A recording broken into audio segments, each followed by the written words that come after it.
Alright, I needed some more space to grow my plants in. I've kind of run out on my other stand and decided to make a very simple one using a wire rack. And at the same time, I had a company by the name of Barrina supply me the grow lights to use in this project.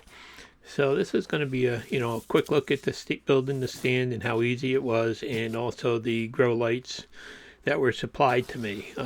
They came packed. This was a kit with 4 lights in it, and they came well packed. You can see they're 4 foot long, and they're a full spectrum grow light. Each one of these, they've got 2 strips of it. They're on a nice aluminum extrusion, 70 or 72 watts each.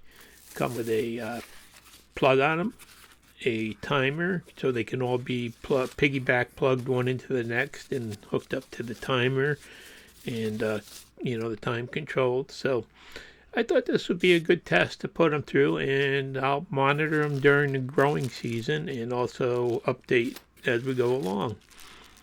And you can see each one came with hardware for mounting it. There are 4 sets of the hardware and 4 lights included in this package. And there's 1 set of the hardware. So there are many different ways that these can be hung or mounted, or they're very versatile, and they do supply all the hardware that you're going to need. So now let's just look at the some information from their website. I just copied here to give you an idea of the output of the lights, and these pretty much are the same spectrum as all the other lights I've been using in a much smaller package. So I thought, this would be a good test to just see how they work.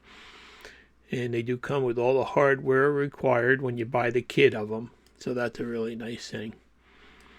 And time will tell. We'll see how they do, but I think they're going to be good.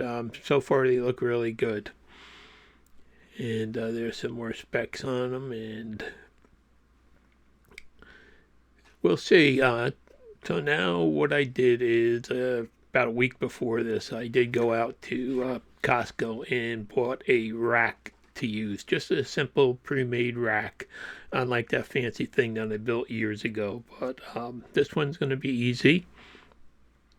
And so I started with a pre-made 4-foot by 18 inch shelving unit.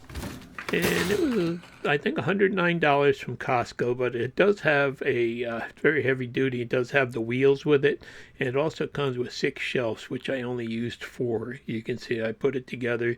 So I would get a 23-inch spacing between them, so I could get actually 3 light assemblies going in there. And the top 2 are going to be these Barrina grow lights, and the bottom are going to be another light. So here we are. I've got some stuff, starting on the heat pad over there ready. Just wanted to show you. This is all going to eventually be moved over there, but I do have a 2-foot by 4-foot heat pad for this grow stand that, I really need to get things started. So eventually they'll all be switched over to the new one. And also I had some of these lights, but one of them died last year, so I'm probably going to wind up losing this one now. So I figured it's time to expand and get the stuff off my wife's kitchen and dining room tables. And I do have 2 more shelves left. I have to figure out what to use them for, but this worked out nice. And you can see I got 23 inches shelf to shelf on there, so that should be plenty for growing the garden vegetables.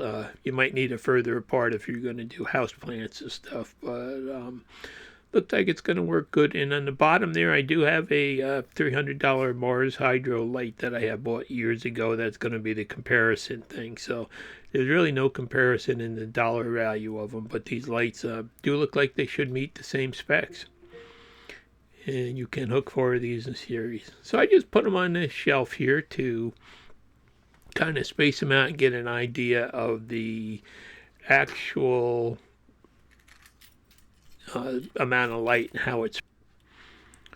So in the end, I hung them up there, and I figured out that I needed right around about 9.5 inches of spread center line to center line to get the most even light across the a full 10 by 20 tray like I've got under there. They want to be able to put them in there that way.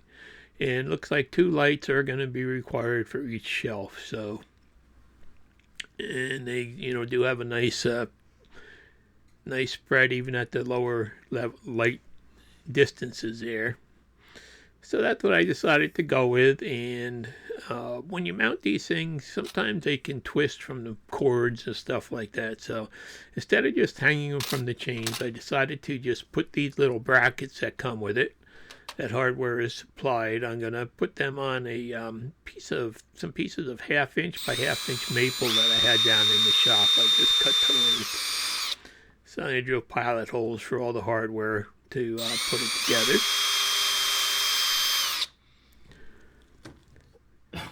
And I wanted to show you, I got these neat drills. You ever see drills like this before with steps on them? I should be doing a video in the future about them. But anyhow, so, simple manner, drilling some pilot holes. And then I did have some shorter screws that I used on these because the screws they supply are made to go into like a sheetrock wall or, something softer. And I had some short little screws in the shop that I decided to use instead on this hard maple. So it didn't take long to get the brackets on, and then I put some coat hooks that I had on there too to hang them from. And this is one of the options for mounting these lights. These little brackets you can mount them like I did to a board or to a surface, or you can put a hanger in the middle of them. They come with all those options, so just nice and simple to get them locked together at the distance I want, along with keeping them perfectly in line so that the light goes straight down and is evenly divided. So that looks good. You can see I've got one plugged into the other one there too, and I'm just going to take off those other little hanging brackets that come with them. So you're not really tied into any one mounting with these. It's really nice that they supply all the hardware. And then I'm just going to hook the chain in this, and I'll use that to raise and lower them also. Now for wiring, I used to use tie wraps, but I've been buying 100-foot rolls of this Velcro stuff here. It's double-sided, 1/2 inch wide. It really works good for stuff like this. I'll put a link to that in the description also, because it's nice of something that's not permanent that you want to be able to move easy without cutting pliers and new straps and stuff. So this does work good for putting together stuff like this, I'm finding out. And it's cheap too. It's cheaper than tie wraps. So there it is. There's the specs on them. They are full spectrum, 72 watt.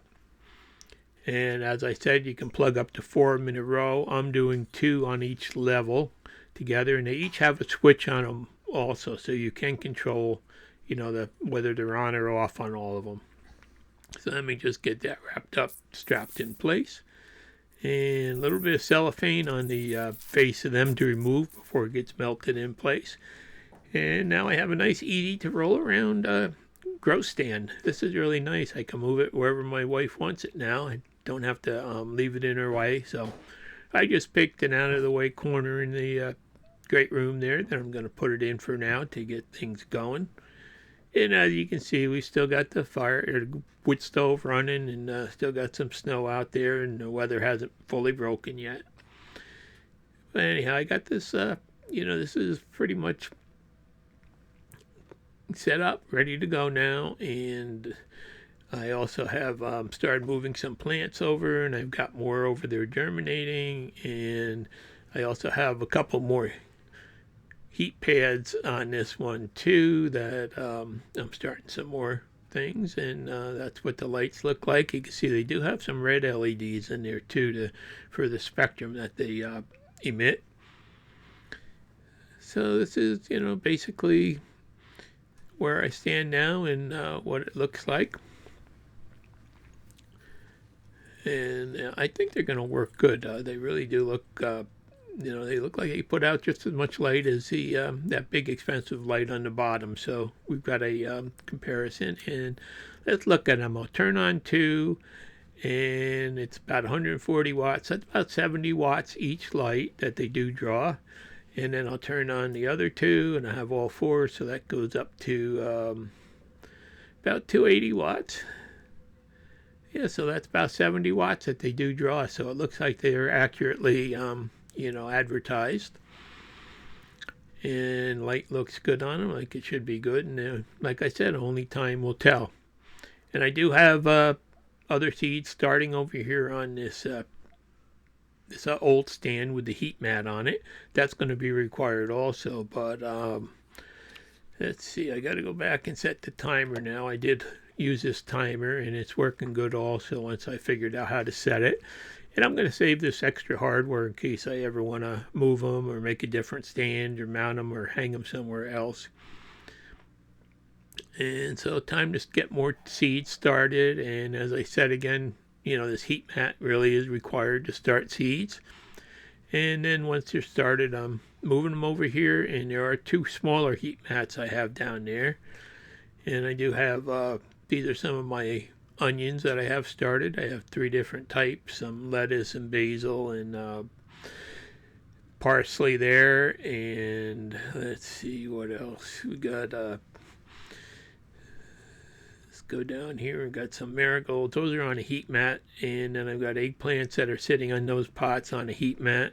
I've got a piece of plastic over them to keep the evaporation in. So this is where it stands now, and it starts the clock to see how everything does. And I just have to wait for these guys to germinate. You can see a couple little ones popping through there, but they will be moved over under the other lights soon. So anyhow, I just wanted to show you these lights. Look like a pretty good deal. I'll put some links to them, and I will keep updating the progress and how they work along throughout the growing season. Thanks for watching. Please like and subscribe.